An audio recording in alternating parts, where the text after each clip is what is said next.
some people are saying. He hasn't declared candidacy yet, but Republicans fear that their non-Trump savior is showing signs of faltering.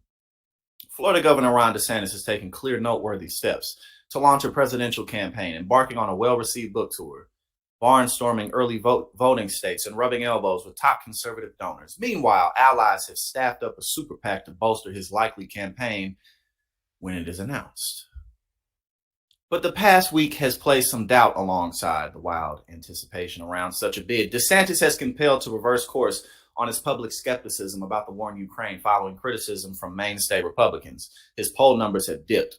And again, we talked about how in February, Donald Trump's polling numbers went up.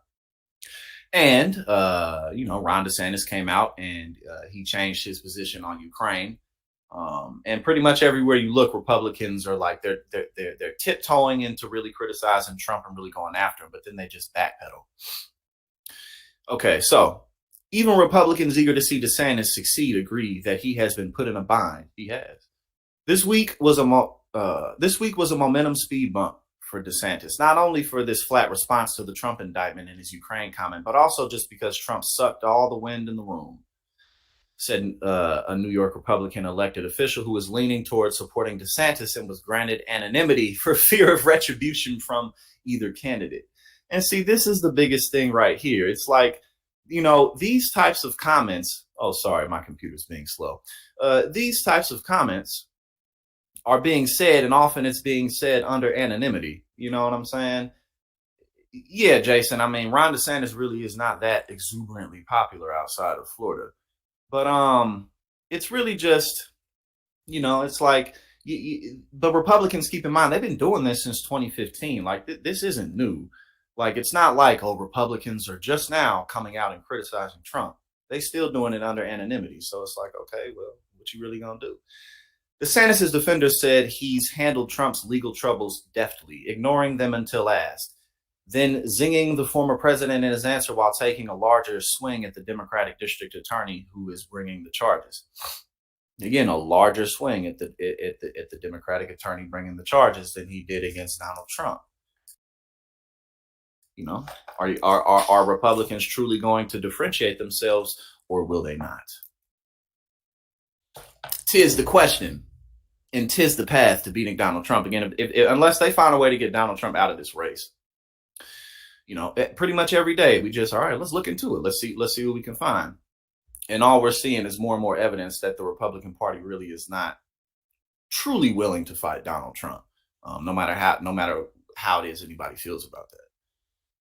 All right. I think he handled it well. It's not an issue. He addressed it. He was able to take a shot at Trump and he moved on. I don't know that he could have done any more than that. Oh, he could have done much more than that. And he could have continued. He could have been done more than that. But again, are you going to pull the trigger or not?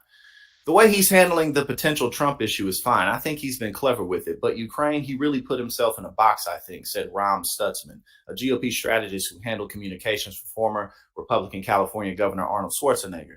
It was very different, not so much. It was very driven, not so much to mimic Trump, but to ingratiate himself with donors that are smitten with him. Okay, you can get money. You can get your money. You know what I'm saying? Yeah, exactly, Fritz. It's like, you're asking him to ignore a crime, but it's just really amazing to watch. It's like the Republicans, it's like they're pulling out their guns, but then every time Trump does even a little bit, they put him back down. And we're reading this article right now, again, just to kind of see what Republicans are saying. You know what I'm saying? So, yeah, let's see. Now, I don't think there's a right playbook, unfortunately, said Jason Rowe, who worked on the 2016 presidential campaign of Republican Senator Marco Rubio of Florida. There is a right playbook. Y'all just don't want to do it. It's like, again, like I mentioned before, the Republican Party has a very difficult time not being completely homogenous in every level. So, there's a very clear playbook to take down Donald Trump, but you just won't do it. The former president's campaign has already compiled an extensive opposition research file on the Florida governor and has decided that full-bore attacks will allow them to define DeSantis before he even enters the race. Trump's advisors believe DeSantis is shifting positions on issues like Social Security spending in Ukraine, his avoidance of the national press, and his underhanded swipes at Trump are backfiring. Yeah, they are backfiring. Of course they are. He is walking right into a trap we couldn't have laid any better, said a Trump advisor who spoke on the condition of anonymity to describe how the ex-president's team is discussing DeSantis. He's going to attack Trump on things Trump has been attacked on for 8 years. Bingo! Bingo, right? Bingo, exactly. What else new is he going to say? In the perfectly scripted, robotic world of Ron DeSantis, this strategy would make sense. And we've been saying this here, and I ain't the only one who's been saying it. We've been saying it here on Politics and Paper for quite some time. As a matter of fact, like I started this channel a year ago, but I didn't really start doing anything on it until a couple of months ago. And in 2021, I was saying, man, Ron DeSantis is not going to beat Donald Trump. It's not happening. And again, one of the biggest reasons, one of the biggest things that I pointed to is that what are they going to say new? What are you going to say? You know, what are you going to say that motherfuckers ain't heard yet? You know, boom, nothing. And they know it. Unless y'all really take him down on things like, again, the insurrection and just other political issues about like his candidates not winning in the midterms and stuff like that. But they ain't going to do that shit. I mean, they're protecting him from the probe now. All right. As he figures out how to handle Trump, DeSantis has seen his poll numbers sag. A Monmouth University poll released Tuesday found the former president gaining on DeSantis. A Morning Consult survey showed Trump leading DeSantis 54-26 among potential GOP primary voters, and a CNN poll placed Trump in the lead, though by a much smaller margin.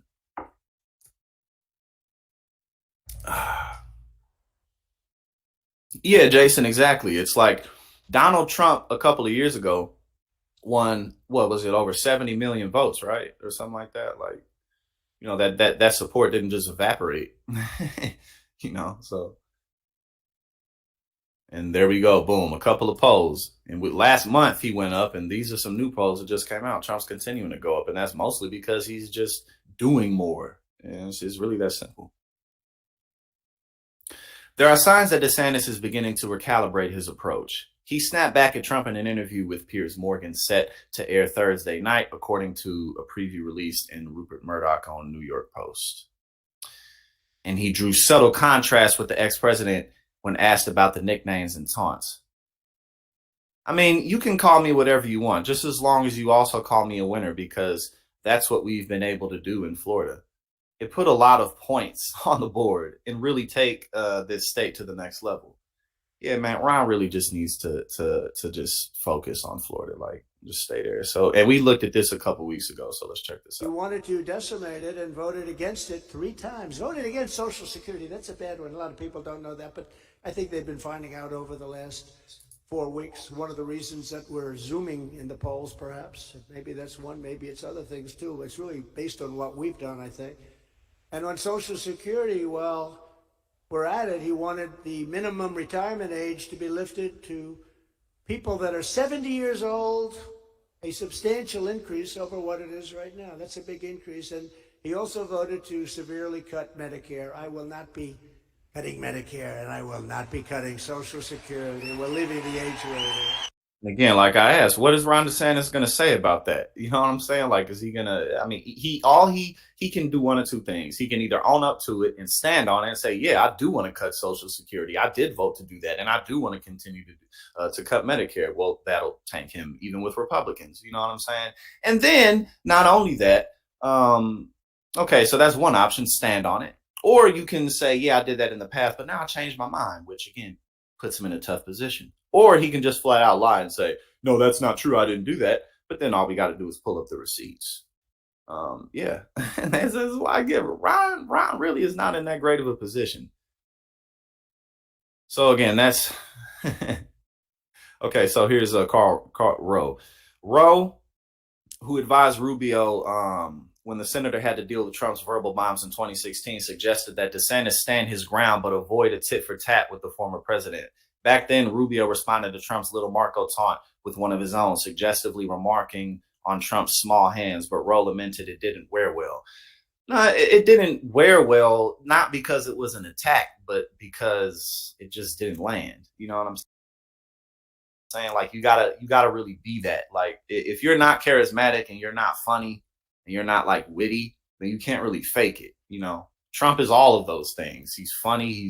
He's witty. I mean, he's a clown, yes, but he's charismatic. I mean, you can, one of the things that people do and mistakes that people make with Trump is because they don't like him. They refuse to say like, oh, that you call that's not charisma. Like, yes, it is. If it That's why people like him.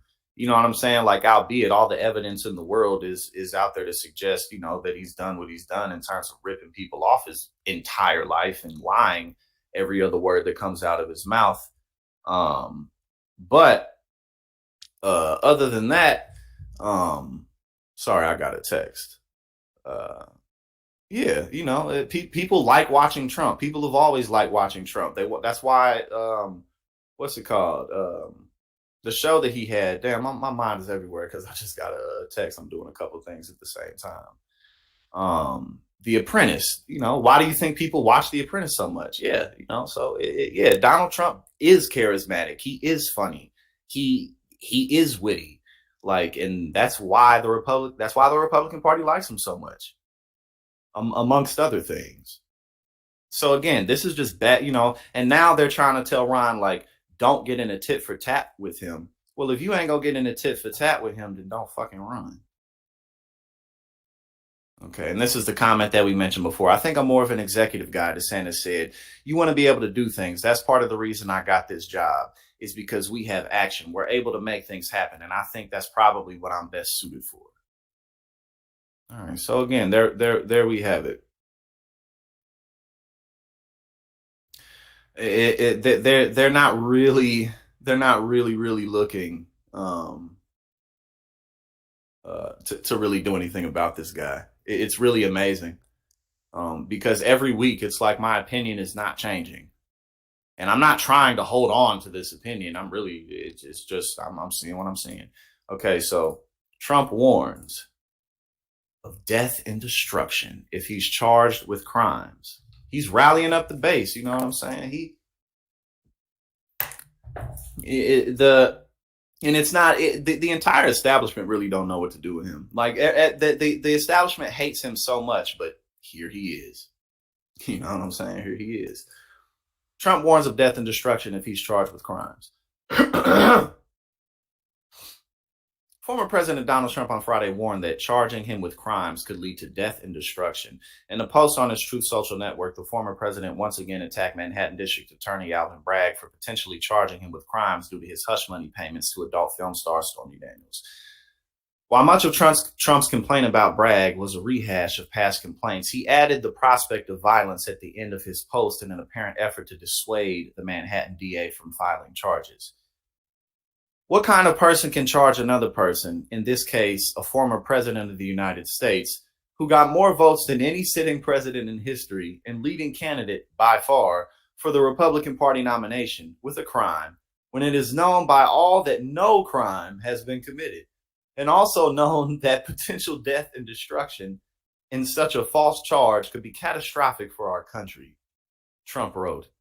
Why and who would do such a thing? Only a degenerate psychopath that truly hates the USA.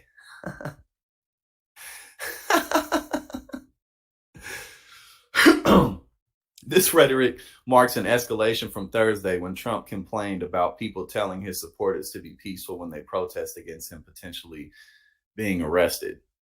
I mean, yeah, and Trump hasn't even started tweeting yet. Right, exactly. He just saying don't charge him. He not saying he ain't a criminal. He just saying if you charge me, there's gonna be consequences. Man, this really is crazy.